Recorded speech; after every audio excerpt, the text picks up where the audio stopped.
un érudit musulman multitalent. Il s'appelle Cheikh Ben Khalima Abderraouf. Bonjour Cheikh. Bonjour. Eh bien, d'après le peu que j'ai pu obtenir sur vous, vous êtes né en 1967 à Tunis. Oui. Votre papa est tunisien, votre maman américaine. Vous avez fait des études apparemment bien brillantes en maths supérieures en France.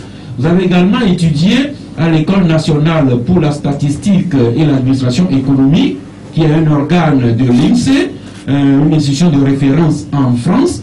Et vous ne vous êtes converti à l'islam qu'à l'âge de 15 ans. Oui. Et puis un beau jour, après avoir fait toutes ces études-là, vous vous êtes investi pour vous former et diffuser l'islam et participer grandement dans les mouvements islamiques. Vous êtes auteur de près d'une vingtaine de livres éducatifs en islam. Autrement dit, vous avez laissé de côté tout ce que vous avez appris dans les grandes études. Vous vous consacrez maintenant à la propagation de l'islam. Cheikh. Bon, c'est pas exactement comme ça. Bon, il manque des choses. J'étais champion olympique en mathématiques. Donc les Olympiades de maths, c'est des concours internationaux au niveau bac. Quand ma mère est américaine, je parle l'arabe, le français et l'anglais depuis l'âge de 6 ans. Mais vous ne parlez pas encore l'hébreu ou le kabyle. Enfant, hein? Pas encore. Ce sont des langues togolaises. Enfant, hein? Ah, au Dialefon. Ok. On peut enchaîner. De Merengazni. La fille, maman, Kokarni. Là, je sais pas. Bon, je me débrouille. J'étais où? Voilà. Oui, en fait, bon, depuis que l'âge de 15 ans, je me suis converti à l'islam, ma passion était dans l'islam. Mais les études islamiques ne sont pas... Ça veut dire, c'est mieux, là où j'en suis, c'est mieux de faire des études modernes, d'apprendre tout ce qu'il y a. Et puis l'islam, on peut étudier, bouquiner, étudier sans arrêt. C'est ce que j'ai fait, j'ai appris le Coran par cœur. J'ai aussi fait une maîtrise de langue arabe après mes études d'ingénieur. Et puis j'ai étudié beaucoup de livres, j'ai traduit un gros livre de 3000 pages de l'arabe en français sur la vie des compagnons. Donc voilà. Ça a toujours été ma passion, mais bon, les mathématiques, depuis que je suis petit, ça c'est peut-être mon sang, mon être, c'est comme ça que je suis. Merci Cheikh Ben Khalima Abderraouf, à l'histoire assez longue. Mais revenons à votre présence actuelle au Togo. Vous êtes chez nous pour une deuxième, troisième fois à l'invitation de l'ONG Hadith. Voulez-vous me dire ce que c'est l'ONG Hadith et ce que cette ONG fait ici sur place au Togo? Alors l'ONG, si je ne me trompe pas, ça a été créé lors de ma présence de mon premier passage ici en 2007, donc ce sont mes élèves à la base.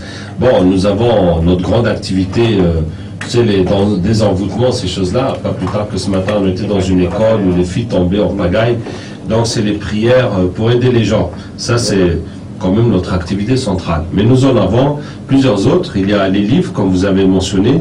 Donc actuellement, mes livres, je les imprime au Burkina et puis donc on les diffuse dans toute l'Afrique de l'Ouest, donc ils sont là, et donc on fait des séances de dédicaces. Il y a sur la vie de famille, il y a les leçons du prophète Joseph pour les jeunes, il y a le croyant fort, comment, parce qu'il y a un hadith du prophète qui dit que le croyant fort est meilleur et plus aimé d'Allah que le croyant faible, mais les deux sont bons. Donc comment être fort dans tous les aspects de sa vie. Il y a la voie spirituelle qui est un programme pour s'élever spirituellement.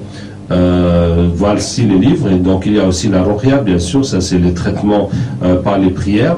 Alors nous avons dans le programme, j'étais aussi à la journée internationale pour le voile, qui était organisée par les jeunes filles voilées, parrainée aussi par des associations musulmanes et pas mal de parrains.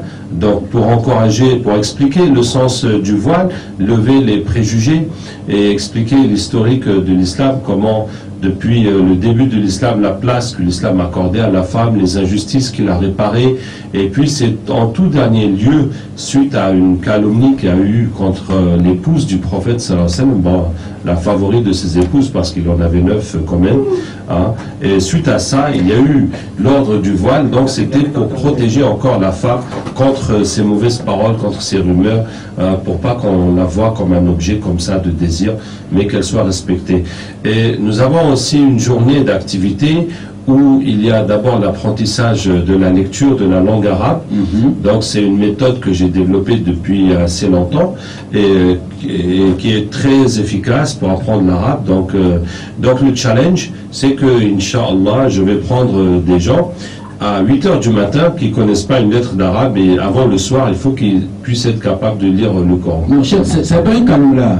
Vous m'avez confié avant l'émission que avec votre challenge, oui, on peut apprendre l'arabe en 1 heure. Non, pas en 1 heure, en un jour quand même. Pas en 1 heure, en un jour. En 1 jour. Oui. Donc moi, comme ça, qui ne connais rien en arabe, oui, si vous me prenez, oui, 24 heures après, je pourrais écrire, lire. Pas écrire, lire. Lire. Voilà. La condition, c'est de pouvoir lire le français. Parce que si même le français vous ne connaissez pas, là, je ne pourrais pas vous enseigner. Donc, à partir du moment où vous pouvez au moins lire le français, c'est ça le challenge. Voilà. C'est le challenge et vous êtes tous conviés. Et puis, c'est sûr qu'on fait ça pour pouvoir le filmer, pour pouvoir le diffuser et pour pouvoir donner la méthode. Pour que n'importe qui, parce que non seulement au bout de la journée vous pouvez lire l'arabe, mais aussi vous pouvez enseigner à lire l'arabe à tous ceux qui ne connaissent pas. Voilà. Donc pour apprendre à lire à quelqu'un, dès que vous savez lire, mais en même temps c'est la même méthode que vous allez appliquer pour enseigner aux autres. Merci. Donc Cheikh Ben Halima Abderraouf, qui à l'invitation de Weli Hadiz, va nous apprendre en 24 heures à lire l'arabe. Vous pouvez me compter parmi vos premiers élèves, mais vous animez également une série de conférences. Vous en avez parlé de quelques-unes, notamment la culture de l'excellence. Autre thème encore, le voile de la femme musulmane au-delà des préjugés. Troisième thème encore, la responsabilité du cadre musulman dans un processus démocratique, ou encore l'apport des musulmans dans la consolidation de la paix. Et votre jeu challenge, la particularité, c'est que ces conférences, vous les animez en français et devant des auditoires cosmopolites. N'importe qui veut vous écouter peut venir sur vos conférences. Mais bien sûr, tout le monde est invité. Et bon, même si nous sommes musulmans, nous parlons au nom de l'islam, mais c'est valable pour tout le monde. Donc la conférence sur l'excellence à l'école, c'est comment réussir ses études. Bah, forcément, tout le monde est concerné, tout le monde peut en profiter. Et de même, on a aussi une conférence sur la finance islamique, puisqu'il y a des tentatives ici d'instaurer des microfinances, on ne va pas encore dire des banques islamiques, donc c'est pour les accompagner dans l'aspect, bon, comme je suis aussi économiste, donc dans l'aspect islamique et économique de l'affaire. Et puis, vous faites également des formations sur la religion elle-même, vous êtes même vous-même exorciste, vous faites des formations en exorcisme, et vous faites des traitements également en exorcisme à ceux qui sont intéressés. Pour en savoir davantage, on vous approche à l'ONG Hadiz et on en saura davantage. Mais souffrez chef que nous intéressons également à un thème d'actualité, et c'est le confrère Togo Matin qui, dans sa parution d'hier, écrivait à la page 11, dans le sens de la cohésion nationale. Nous avons ici chez nous une fondation créée par M. Abdou Assouma, qui est le président de la Cour constitutionnelle du Togo. Et la fondation Abdou Assouma vient de sensibiliser contre l'intégrisme religieux. Togo Matin vous rappelle ça, donc que la fondation Abdou Assouma a organisé le week-end dernier à Dapan, au grand nord du Togo, des sensibilisations sur les vertus et l'éthique en islam. Cheikh, si vous permettez, il y a toute une polémique.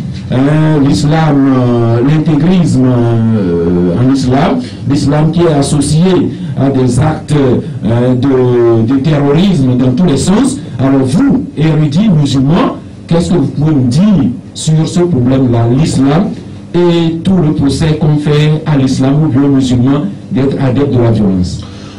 Ce que je veux dire d'abord, c'est que ces actes de terrorisme et d'extrémisme sont étrangers à l'islam et ne devraient pas exister. Et pour nous, on n'en est pas content du tout. Bon, faut dire jusqu'à ce qu'on en a honte.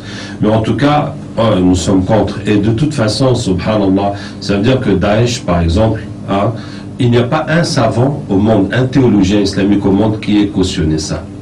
Pour dire que c'est des gens qui sont sortis des rangs et qui ont rejeté les autres musulmans et qui ont rejeté jusqu'aux savants musulmans pour aller faire ce qui est dans leur tête seulement. Et de toute façon, leurs victimes, c'est plus les musulmans que les non-musulmans. Donc, c'est nous-mêmes qui en souffrons plus que les autres. Maintenant, pour parler la solution, nous avons la solution éducative. Et c'est pour ça que les livres, l'éducation, la lecture, etc., pour ne pas laisser les jeunes, surtout les jeunes, comme c'est les jeunes qui rentrent dans ce genre de choses, ne pas les laisser livrer à eux-mêmes et ne pas les laisser suivre les mauvais courants qui sont sur Internet, puisqu'ils recrutent beaucoup comme ça. D'une part, de nous intéresser aussi aux prisonniers, parce que vous avez pu constater dans les attentats en Europe que c'est souvent des ex-délinquants, des gens qui sortent de prison, comme ce qu'ils savent faire dans la vie, c'est la criminalité, mais ils se convertissent en criminels religieux. Hein. Et donc au nom de la religion, ils vont aller à plus grande échelle encore pour appliquer leur criminalité. Donc nous avons avec Addis aussi une action de visiter les prisons et de leur faire la morale et de les aider, et même on prévoit même de les exorciser, parce que beaucoup là-bas souffrent de problèmes mystiques et c'est ce qui les ramène à être aussi bas dans la société. Entre parenthèses, nous avons aussi un programme pour les prostituées que nous avons visité, et puis elles souffrent aussi de problèmes mystiques parce qu'on n'a pas une qui aime son travail et qui le fait par vocation.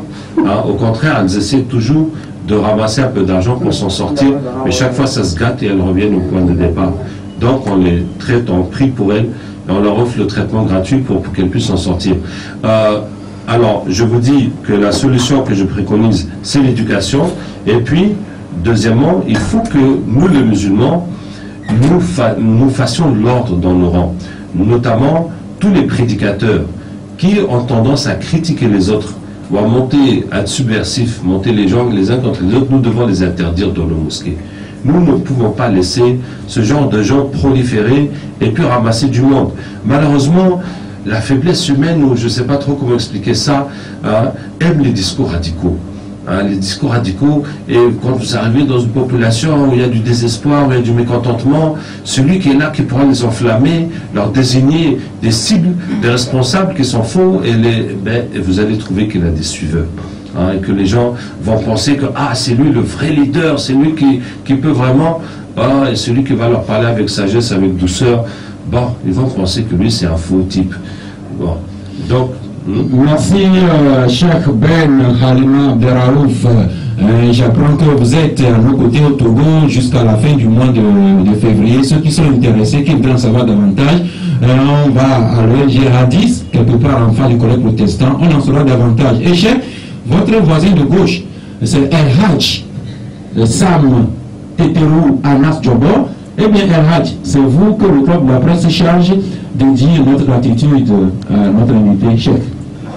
Alors, pour le prendre vos noms, j'exprime toute la gratitude du club de la presse à Cheikh et lui dire que de ces genres de personnalités, le Togo en a besoin.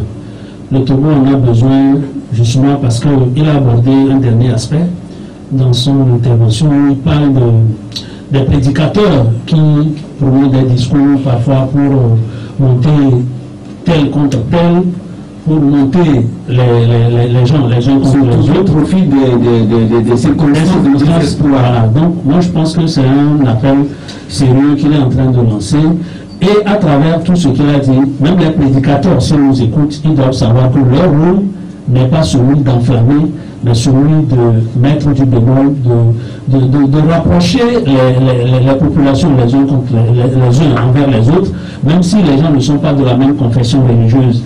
Par leur discours, par leur prédication, ils peuvent permettre à une cohabitation pacifique entre tous les fils de notre pays. Merci à vous, El Hadj Sam Djoboy, encore une fois à Cheikh Ben Halima. Oui, j'étais très content à la journée internationale du voile. Il y avait des sœurs chrétiennes qui étaient là pour intervenir Et vraiment, aussi bien les sœurs étaient très contentes d'être invitées par les jeunes filles musulmanes, aussi bien les musulmanes étaient très contentes. Et moi, depuis des années, j'appelle à collaborer avec les chrétiens pour les thèmes que nous avons en commun, parce qu'ils sont nombreux. Par exemple, si nous, musulmans, nous voulons combattre la débauche, on ne veut pas que nos filles tombent enceintes dans les écoles, mais les chrétiens vivent la même situation. Si nous voulons... Vous avez écouté cette dame-là qui est tombée enceinte pour la 3e fois et qui ne connaîtrait pas le père de sa 3e grossesse. Oui. Bon, en tout cas, ce n'est pas une raison pour tuer l'enfant, ni pour cacher sa grossesse.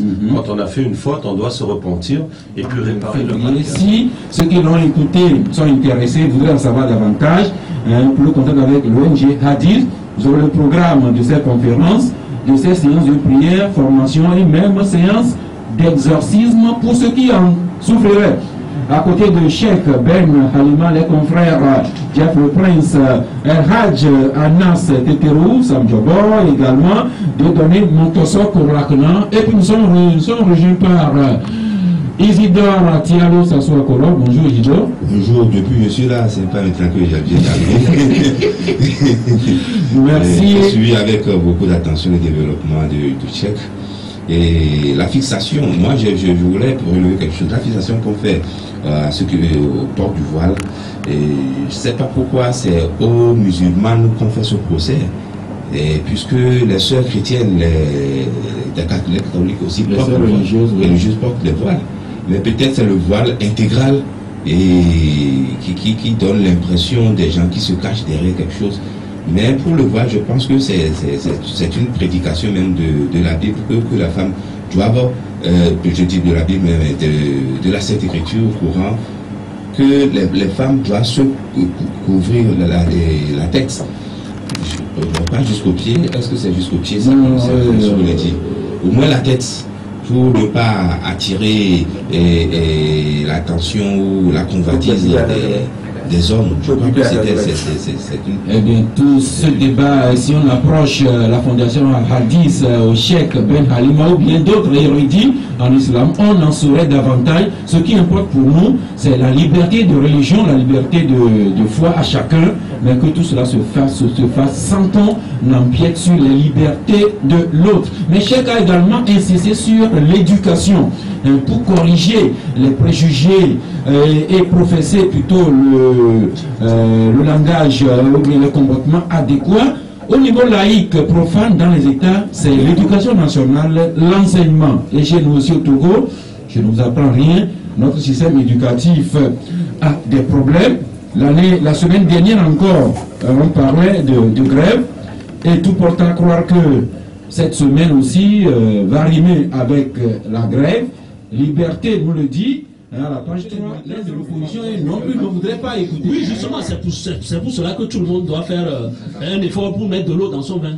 Il faut... notre invité Ben Halima, qui entre autres talents est un exorciste, juste pour vous confier que hier, j'ai eu l'honneur d'avoir été convié à un entretien par une autorité religieuse et qui m'a dit que le Togo est malade et qu'il faut l'exorciser avant même que le dialogue commence. Je te l'ai dit tout à l'heure, tu souriais. Je te l'ai dit tout à l'heure, tu souriais. Malheureusement, non, on n'a rien à voir avec la prédication. Chef Ben Halima, je ne voudrais pas aborder cet aspect de vos talents, mais j'y reviens finalement. Et quand vous êtes exorciste, eh bien, peut-être que vous penseriez à exorciser le Togo avant 10 jours, avant que le dialogue ne commence. Alors effectivement, bon, nous dans l'exorcisme, nous soignons les personnes, nous traitons aussi les problèmes publics. Ça veut dire quand il y a trop de sorcellerie, de satanisme, pour être clair, de sacrifices pour les djinns en toutes sortes, chacun tirant vers lui, ça va donner le pouvoir au diable, au pluriel, dans le pays, qui vont ramener le pays en arrière de plus en plus. Bon, par exemple, nous avons fait un captage, on attrape les diables pour les convertir pour la révolution au Congo. Bon, c'est pas le Togo, mais cette révolution-là, les gens qui se sont révoltés, avant d'aller se battre, ils font le rituel de marcher dans le feu, pour savoir que l'initiation a marché, et c'est là qu'ils sont acceptés. Puis ils boivent une potion magique d'invincibilité à base de sang. Hein, et ils combattent les représentants de l'État, donc la police, les fonctionnaires, ils combattent les écoles, ils combattent les églises. parce que depuis longtemps au Congo, l'État ne paye plus les écoles, tellement que l'État est tombé bas. Donc vous voyez que malgré tous vos problèmes, vous pouvez encore remercier le bon Dieu que vous avez des écoles. Donc les écoles sont devenues privées, c'est les gens qui payent, et ceux qui n'ont pas pu payer, donc ils ont la haine contre les écoles. Et comme c'est l'Église qui tient la moitié des écoles du pays, donc les gens considèrent que l'Église est en train de spolier les populations, de profiter d'eux. Et donc cette révolution, ça vise les emblèmes de l'État, les écoles, les églises et aussi les hôpitaux, les hospices. On va là-bas, dans une salle d'opération, on a brûlé 400 personnes vivantes. Hein? Et comme c'est une ethnie qui fait ça, finalement l'ethnie se retrouve à massacrer les autres ethnies.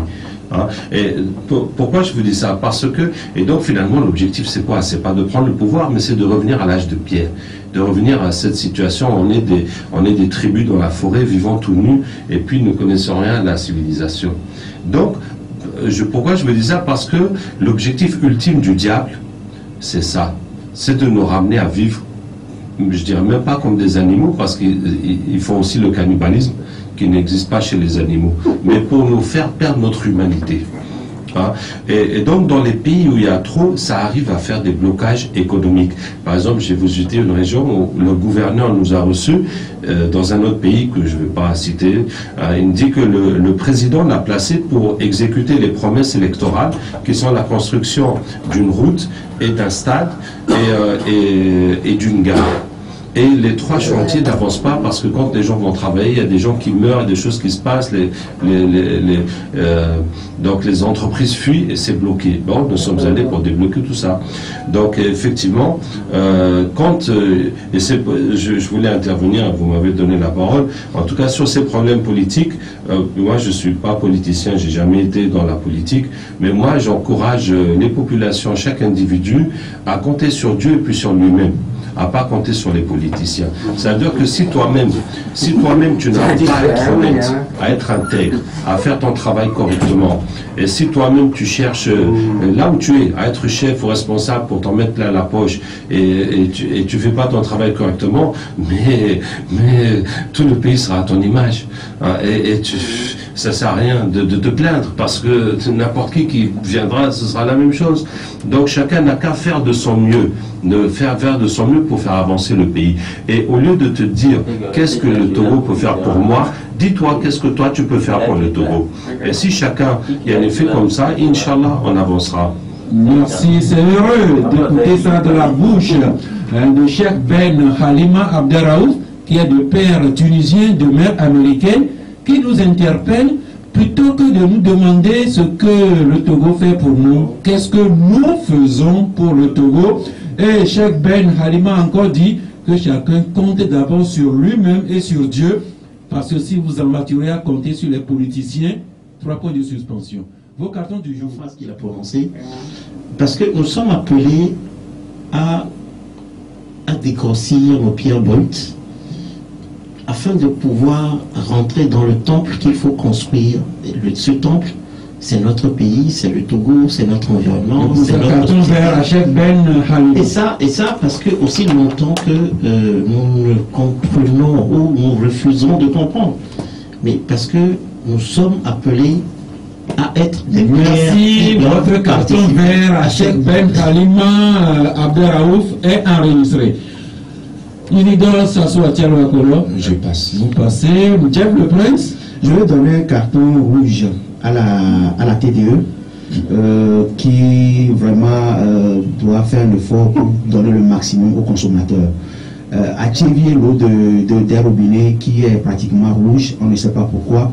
Et comme nos amis des ODD sont avec nous, et l'eau, elle est vitale, donc nous invitons... ODD numéro 6, l'eau potable. Justement, école primaire, classe de C1, l'eau potable, en principe, est incolore, inodore et sans saveur. Rappelez ça à la TDE. À la TDE, effectivement. Donc l'eau activée, ça sort rouge dans le robinet. Et donc je donne carton rouge à la TDE pour l'extension qu'elle doit faire, l'extension pour la CET aussi. Merci de nous rappeler à la TDE que l'eau potable devrait être sans couleur, sans odeur, et ainsi de suite. Sam Diabon, je vais lancer un appel et donner un carton. Okay, l'appel aux acteurs politiques, chacun doit revoir ses prétentions à la baisse. Et le 15 février, le Togo doit écrire de nouvelles pages de son histoire. Et les acteurs politiques doivent faire un effort pour qu'on sorte définitivement de cette crise. Maintenant, carton vert à Togo Matin, qui redonne du souffle nouveau à la presse tout entière, en venant s'ajouter aux deux quotidiens privés qui existaient déjà. Togo Matin, quotidien, 12 pages, félicitations, carton vert. Ça va dans le cœur, merci beaucoup. Merci. Permettez encore une fois que nous remercions notre invité Ben Halima Abderraouf et l'ONG Hadis, par le biais duquel nous venons d'avoir notre ami Ben Halima. Vous l'avez écouté, je vous laisse plutôt apprécier chacun ce que le chef Ben Halima a dit. Quant à nous, nous vous retrouvons demain, mercredi à 11h, si Dieu le veut et Dieu le voudra.